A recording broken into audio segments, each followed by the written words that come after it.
বৃষ্টির দিনে শালার হাঁস মুরগি খাতে দিয়াই তো কঠিন অবস্থা। রাহ, খা খা খা। বৃষ্টি হলে আর মুরগি টুরগি অবস্থা একদম খারাপ হয়ে যায়। ঠান্ডা ঠান্ডা লাগবেন নাকি আল্লাহ জানে। বৃষ্টির সময় এদের খাবার টাবার দেওয়া কঠিন।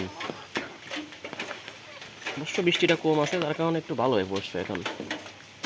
কি অবস্থা, বৃষ্টির ভিতরে খাতি দেওয়াই তো মুশকিল মুরগিরে। বৃষ্টির ভিতরে ঠান্ডা রোগ ব্যাধি বেশি হয়। তাও ছাড়লাম, দেখা যাক কী হয়, আল্লাহ ভরসা। খাবার খাচ্ছে, খাইতে একটু ঠান্ডা থাকলে ভালো। এদেরকে গম, খুদ, ভাত এগুলো খাতে দিলাম। ভাত অবশ্য কম দিই, তবে এখন একটু দিলাম। গমটাই বেশি দিছি খাবারের ভিতরে, গম এবং খুদ এগুলো ভাজাল দিছি।